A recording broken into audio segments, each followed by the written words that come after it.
दोस्तों नमस्कार। संसद सत्र का दूसरा चरण और दूसरे चरण का पहला ही दिन बहुत ही हंगामेदार रहा और संसद में जम करके पक्ष और विपक्ष के बीच में संग्राम हुआ। नेता प्रतिपक्ष राहुल गांधी ने लोकसभा स्पीकर ओम बिरला की बोलती बंद कर दी। वो सारे वीडियो क्लिप्स मैं आपको दिखाऊंगा इस वीडियो के अंदर। लेकिन जब ये संसद सत्र का जो दूसरा चरण है, बजट सेशन चल रहा है और बीच में एक काफ़ी गैप रहा, उसके बाद ये सेकंड फेज़ स्टार्ट हुआ है, तो इस फेज़ में ऐसे कई सारे मुद्दे थे जिस पर विपक्ष के लोग चाहते थे कि सदन के अंदर चर्चा हो। मसलन अगर कुछ मुद्दे जो मैं आपके समक्ष यहाँ पर रखूँ जिसके ऊपर चर्चा चाहते थे विपक्ष के लोग, तो उसमें से जैसे अभी जो सबसे हॉट एंड बर्निंग जो टॉपिक है वो शेयर मार्केट का है कि किस तरीके से शेयर मार्केट में लाखों करोड़ रुपए का गिरावट देखने को मिला है। और ये जो नुकसान हुआ है दरअसल ये किसी बड़े उद्योगपति का नहीं हुआ है, ये अडानी और अंबानी जैसे लोगों का नहीं हुआ है, बल्कि हिंदुस्तान के जो छोटे निवेशक हैं उनका ये नुकसान हुआ है लाखों करोड़ों रुपए का। इसके लिए कौन जवाबदेह है, कौन जिम्मेदार है, इसके ऊपर विपक्ष चर्चा करना चाहते थे। ट्रंप को लेकर के आजकल बहुत चर्चा चल रही है कि जिस तरीके से ट्रंप ने टैरिफ्स को लेकर के इंडिया के ऊपर एक तरीके से हमला किया है और भारत सरकार उस मामले पर पूरी तरीके से चुप है, इसको लेकर के भी विपक्ष के लोग चर्चा करना चाहते थे। इसके अलावा परिसीमन एक बहुत बड़ा इशू बन रहा है और नरेंद्र मोदी इसके माध्यम से एक बहुत ही घटिया किस्म की राजनीति खेलने जा रहे हैं। परिसीमन को लेकर के जो दक्षिण भारत है वहाँ पर लोकसभा के सीटों की संख्या को कम करना चाहते हैं। सीधा सा गणित इसके पीछे है कि दक्षिण भारत में भारतीय जनता पार्टी बीजेपी कमज़ोर है, वहाँ से इनको कम सीटें मिलती है, इसलिए नरेंद्र मोदी परिसीमन के माध्यम से दक्षिण भारत में लोकसभा की सीटों को कम कर देना चाहते हैं। इसके अलावा निर्वाचन आयोग और वोटर लिस्ट का इशू, ये ऐसे बहुत सारे मामले थे जिसको लेकर के कि विपक्ष के लोग चाहते थे कि इस पर चर्चा होना चाहिए, लोकसभा के अंदर भी होना चाहिए और राज्यसभा का अंदर भी होना चाहिए। लेकिन जो सत्ता पक्ष है उसको आपको पता है कि नरेंद्र मोदी और बीजेपी की जो नीयत है, जो नेचर है, वो ऐसा है कि ये लोग डिबेट से भागते हैं क्योंकि इनको पता है कि ये डिबेट पर तार्किक रूप से खरा नहीं उतरते हैं। लेकिन एक बिंदु यहाँ पर जो मैं जिक्र करना चाहूँगा वो निर्वाचन आयोग और वोटर लिस्ट को लेकर के है। किसी भी लोकतंत्र के अंदर जो चुनाव होता है, कहते हैं कि वो लोकतंत्र का एक पर्व होता है और उस पर्व को सही तरीके से मनाया जाए उसके लिए जो वोटर लिस्ट होता है, जो मतदाता सूची होता है, उसको साफ सुथरा रहना बहुत ही ज़रूरी है। लेकिन वर्तमान में मोदी जी की जो सरकार है वो वोटर लिस्ट में ही गड़बड़ी और हेरा फेरी करने का काम करना शुरू कर दिया है। पहले लोग ईवीएम का रट लगाते थे और कहते थे कि सिर्फ ईवीएम के माध्यम से ही इसमें गड़बड़ी हो रही है, चुनाव के अंदर धांधली होती है या मैनिपुलेशन होता है। लेकिन नरेंद्र मोदी अब उससे 2 कदम आगे निकल चुके हैं और वोटर लिस्ट में ही मैनिपुलेशन करना अपनी सुविधा के अनुसार नामों को ऐड किया जाता है और डिलीट किया जाता है, यानी कि एडिशन और डिलीशन बीजेपी अपनी सुविधा के अनुसार करवाती है। मान लीजिए कि जैसे किसी क्षेत्र में बीजेपी के वोटर्स नहीं हैं तो वहाँ पर एक बड़ी संख्या में लोगों का नाम हटा दिया जाता है वोटर लिस्ट से और उसके जगह पर फर्जी वोटर्स भी ऐड कर दिए जाते हैं। इस तरीके की घटनाएँ भी होती है।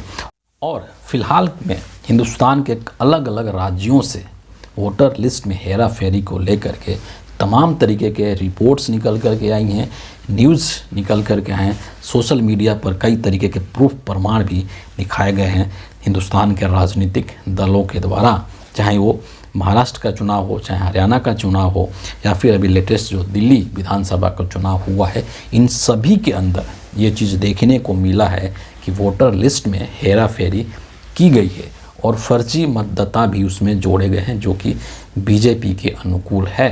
और अभी अगले साल जब वेस्ट बंगाल के अंदर चुनाव होना है तो वहाँ पर भी किस तरीके से बीजेपी अभी से ही वोटर लिस्ट को मैनिपुलेट करने में लग चुकी है, इसका खुलासा भी वहाँ के मुख्यमंत्री ममता बनर्जी ने किया था और उन्होंने एक तरीके से चेतावनी भी दिया था चुनाव आयोग को कि अगर इसको दुरुस्त नहीं किया जाता है तो मैं चुनाव आयोग के दफ्तर के सामने अनशन पर बैठ जाऊँगी।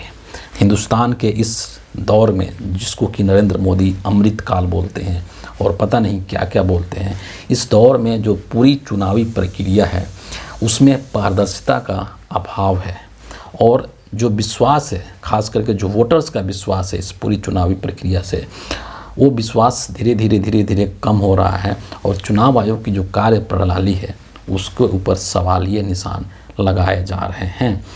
इसी चीज़ को लेकर के विपक्ष के लोग चाहते थे कि सदन में इस पर चर्चा हो कि वोटर लिस्ट में कैसे गड़बड़ी हो रही है, क्यों गड़बड़ी हो रही है। और सबसे पहले यहाँ पर मैं एक ओम बिरला साहब का एक वीडियो क्लिप आपको दिखाना चाहूँगा, और जिसमें ओम बिरला जो कि लोकसभा के स्पीकर हैं वो इस तरीके से बिहेव कर रहे हैं मानो कि वो सदन के, लोकसभा के वो प्रिंसिपल हैं और बाकी वहाँ पर जो बैठे हुए एमपीज हैं, जो सांसद हैं, वो नर्सरी कक्षा के छात्र हैं। इस तरीके से वो सदन के अंदर विपक्ष के सांसदों को डांट रहे हैं या उनको डराने धमकाने की कोशिश कर रहे हैं। आप इस वीडियो को जरूर देखिए। आप बोलते समय ध्यान रखना, रिकॉर्ड में नहीं है। अगर रिकॉर्ड में होता ना तो मैं सदन से आपको कार्रवाई कर सदन से बाहर निकलता। सुन लिए आज के बाद, और ऐसा ही करूंगा। सुन लिए, आप सीट पर आके रिकॉर्ड में बोलिए, मैं भी कार्रवाई करता हूं आपके खिलाफ।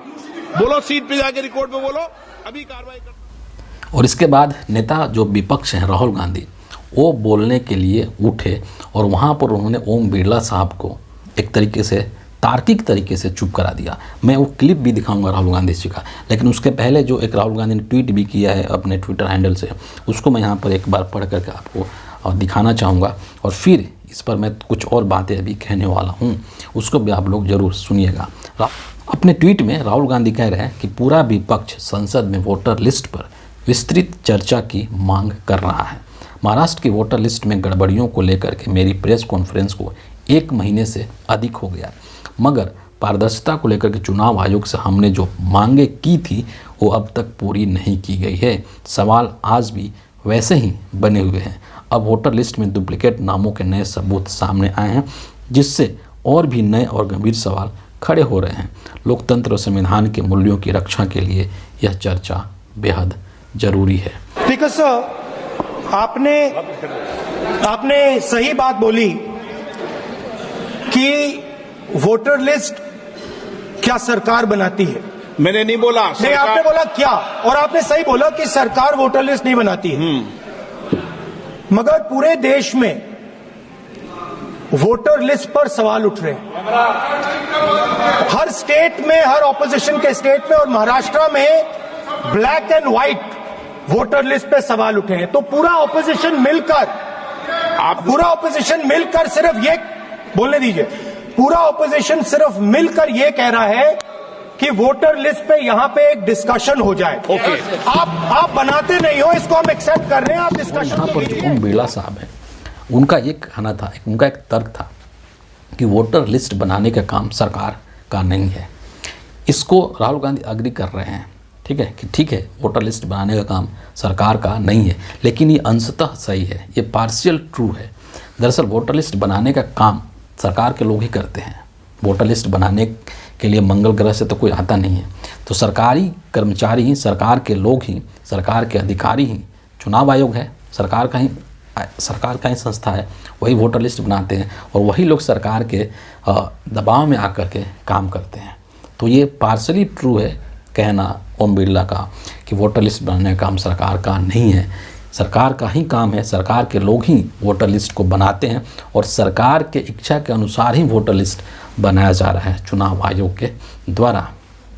तो ये बात में दम दिखाई नहीं देता है ओम बिरला के। और दूसरी चीज़ यहाँ पर एक और सोचने वाली है कि मान लीजिए हम ओम बिरला के बात को मान लेते हैं कि वोटर लिस्ट बनाने का काम सरकार का नहीं है, ये चुनाव आयोग का है, और चुनाव आयोग एक स्वतंत्र इकाई है, एक निष्पक्ष संस्था है हिंदुस्तान के अंदर, जिसका काम है कि चुनाव को पारदर्शिता के साथ कंडक्ट कराया जाए। तो जब चुनाव आयोग के ऊपर सवाल है तो फिर सरकार क्यों इस चर्चा से भाग रही है।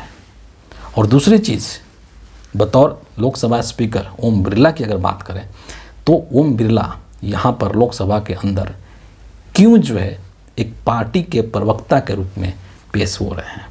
ऐसा लगता है कि ओम बिरला का काम सदन को चलाना नहीं है, बल्कि वहाँ पर सरकार का पक्ष रखना है, सरकार का बचाव करना है, और सरकार के हित में जो संस्थाएं काम कर रही है उन संस्थाओं के बचाव का जिम्मा भी ओम बिरला के ऊपर ही आ गया है।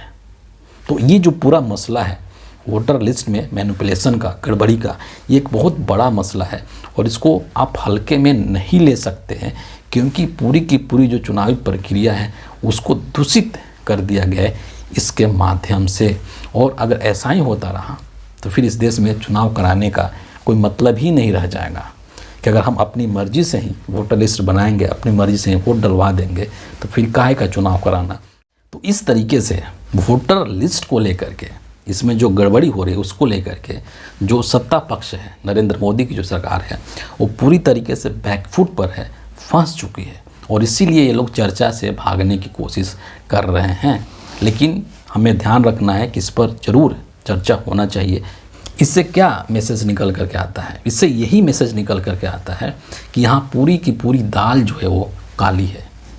बीजेपी, नरेंद्र मोदी चुनाव आयोग के माध्यम से, चुनाव आयोग के मदद से अपनी मर्जी के अनुसार, अपनी सुविधा के अनुसार वोटर लिस्ट बनवाते हैं और फिर उसी के अनुसार वोटिंग होती है और चुनाव में उसी के अनुसार रिजल्ट आते हैं। वरना आप सोचिए कि कैसे महाराष्ट्र के अंदर 5 महीने में ही 39 लाख मतदाता जुड़ जाते हैं। कहाँ से आ जाते हैं वो लोग? कैसे दिल्ली के अंदर हर सीट पर मतदाताओं की संख्या बढ़ जाती है और कहाँ से वो लोग आ जाते हैं? कौन है वो लोग? कुछ नहीं पता है।